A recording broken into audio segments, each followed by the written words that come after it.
大家好啊，我係母乳顧問 Michelle 啊。咁咧各位新手媽媽咧，我都知道咧，其實奶泵對於你嚟講咧，真係一個好陌生嘅嘢嚟嘅。咁今日咧，我就會同大家分享一下咧，我對3個奶泵嘅睇法啦。咁亦都咧去比較一下咧，究竟3隻奶泵咧係邊款好啲嘅。如果咧係準備母乳餵哺嘅媽媽咧，都值得去投資一步嘅。點解我咁樣講呢？因為其實一個奶泵咧係當係好似你嘅 BB 咁樣吸啜啦，每日咧大概食8至到12次嘅喎。咁你試數下，如果你一日咧用佢12次啦，你如果係諗住餵半年嘅話，你個奶泵咧，你半年內咧可以用成2000幾次嘅喎。你如果係投資喺一部奶泵咧，我覺得係絕對超值嘅。因為咧萬一 BB 真係埋唔到身嘅話咧，你起碼都有一部奶泵可以幫你手咧，可以清空你嘅乳房啦，同埋可以咧餵到最寶貴嘅食糧俾你個 BB 嘅喎。咁我亦都建議咧，媽媽咧，如果係真係諗住泵嘅話咧，就千祈唔好買啲二手嘅泵，因為咧二手泵咧其實裏邊啊個泵裏邊咧，尤其是唔係非醫院級別嘅泵，千祈唔好買二手，因為裏邊咧其實有好多海綿嘅。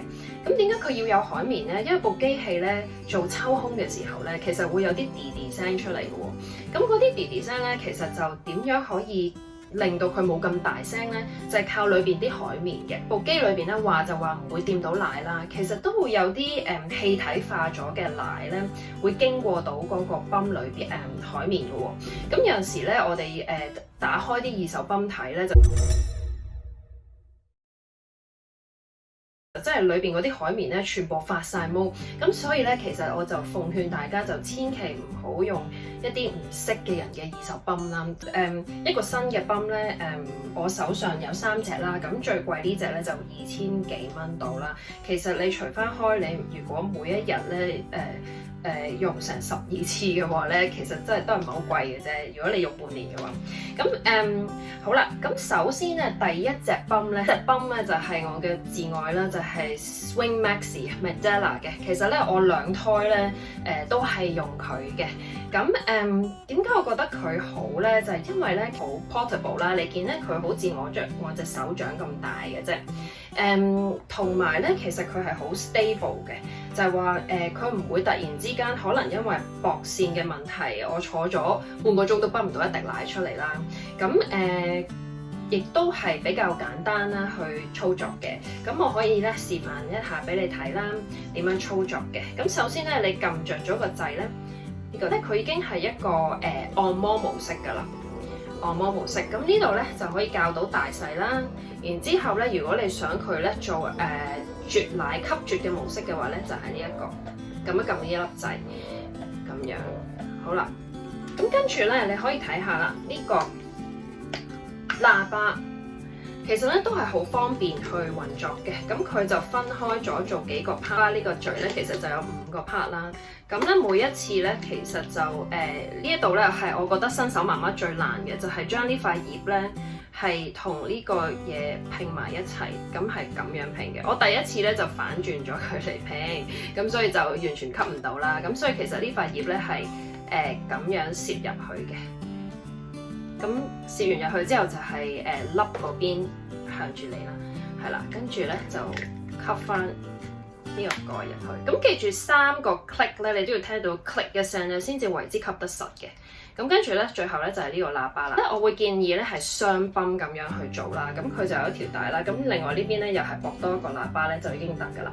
咁點解我會建議用雙泵咧？就係話你個人體嘅噴奶反射咧，其實佢唔會話不如你噴咗左邊先，跟住先到右邊乳房啦。佢唔係嘅，佢係咧兩邊一齊嘅。如果你個腦係話有個噴奶反射係signal 你個身體需要咧做一個清空你個乳房嘅動作咧，其實佢係兩邊一齊做嘅。咁所以如果你用單泵嘅話咧，就好似嘥咗時間咁樣啦。咁所以我好建議咧，就係話如果你慳時間、慳水、慳力咧，事半功倍咧，你就用雙泵咯喎。咁但係其實咁樣講，呢一個嘢咧都可以做單泵嘅模式嘅，就係將呢一條咧，本來係駁去其他喇叭嘅一條線咧，駁翻落去呢個星星咁嘅形狀嘅物體嗰度咧，就已經得㗎啦。咁好啦。咁有啲人就話會覺得呢部咧唔係話真係咁好，因為咧佢都頗大聲嘅，你可以聽下。佢其實如果夜晚嘅話咧，你咁樣泵咧，其實都算係叫大聲嘅。咁同埋呢個 expression mode 咧，再大聲少少嘅，比起呢個按摩 mode。係啦，咁樣。咁但係其實佢個操作都好簡單嘅啫，咁亦都可以咧入筆芯電啦，又唔一定要楞住啲電源啦咁樣嘅。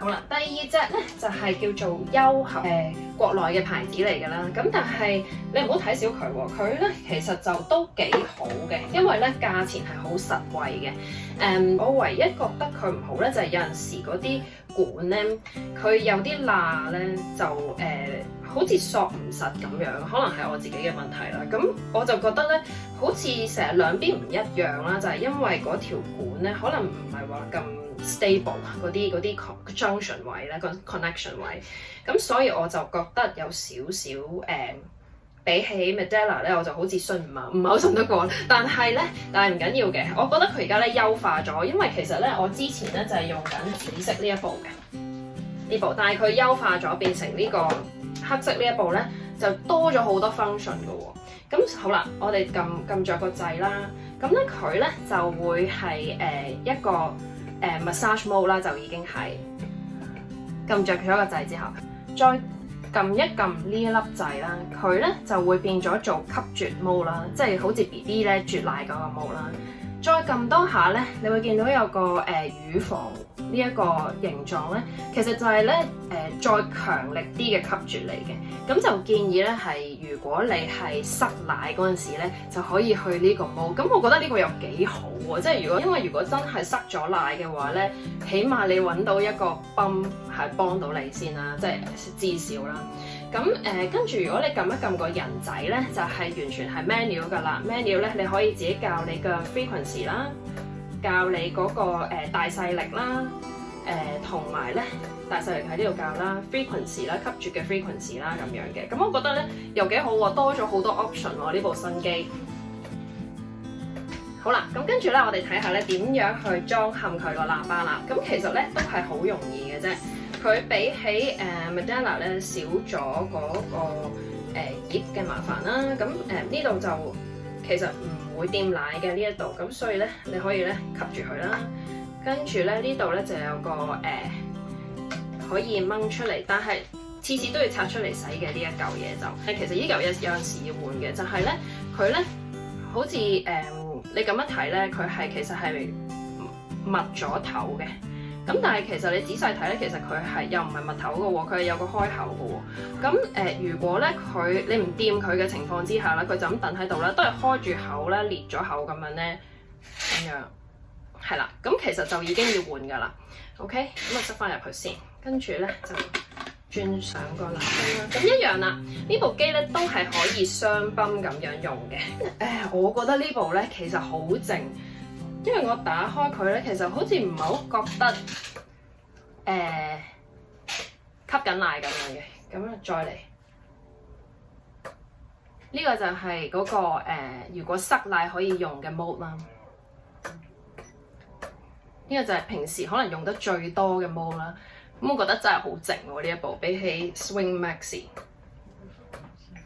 好啦，跟住落嚟咧就係如果你覺得Medela 太貴啦，因為都2600啊嘛，咁跟住優合咧就係國內牌子，又好似唔係好信得過咁樣啦。咁你可以咧揀中間嘅一個牌子叫 Spectra 啦。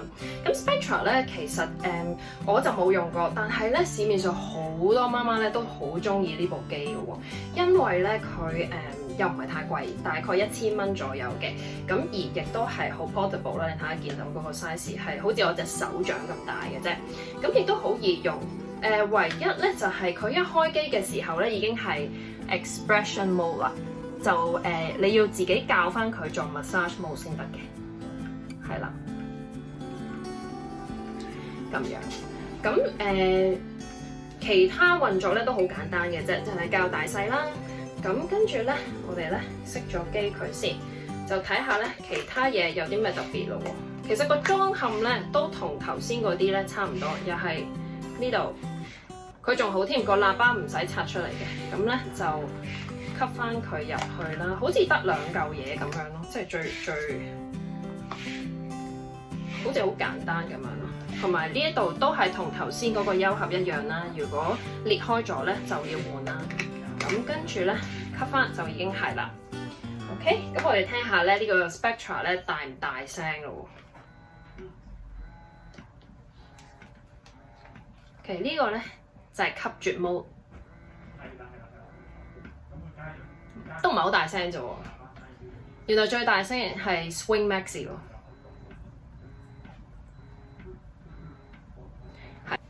咁可能咧，你會問咧3款咧邊隻吸絕嘅時候咧係最舒服啦？咁我自己咧就覺得Swing Maxi 咧其實好溫柔嘅，即係就算你校到好大好大咧，其實都唔會有個痛嘅感覺嘅。咁當然唔好校太大啦，即係如果你比起開機校多2-3格咧，其實都唔會話好痛嘅啫。咁但係有啲媽媽如果係泵奶泵得耐啲嗰啲媽媽咧，就會覺得佢唔夠力啦。優盒咧因為我係用開呢一隻嘅，咁但係咧呢一隻咧。問過店主咧就話優化版呢一隻咧，其實嗰個吸絕咧就已經係柔和咗好多。呢一隻咧好大力好 firm 嘅，但係咧呢一個優化版嘅優盒咧就已經係柔和咗好多噶啦。同埋咧佢好就好在咧頭先按摩模式啦，就咁吸絕啦，同埋咧有一個再強勁啲嘅塞奶模式咧係可以咧清空到你嘅乳房再多啲。咁所以佢多 option 嘅話咧，其實咧就可以適合到唔同嘅媽媽多啲咯。另外咧呢隻韓國牌子 Spectra 咧，其實都好好嘅，有好多媽媽咧都覺得佢個吸絕咧係可以較大較細啦，所以都適合到好多媽媽嘅。咁咧點解我會有2個泵嘅咧？咁有啲人就會問啦，就係因為我唔會帶呢個泵返工，因為佢比較大聲。咁但係咧呢個咧又你見到佢再細啲啦，即係好 portable 啦，同埋咧佢係靜好多嘅。咁所以我返工嘅時候咧，即係為咗唔好俾人知道我喺附近泵奶咧，我就會用呢個優盒咯。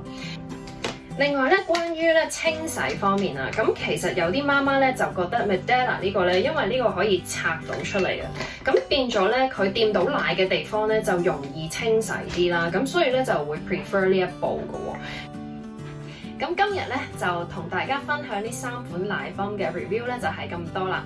咁如果各位母乳餵哺之中嘅媽媽對於呢一方面嘅資料有興趣嘅話咧，就歡迎 subscribe 我嘅 channel 啦。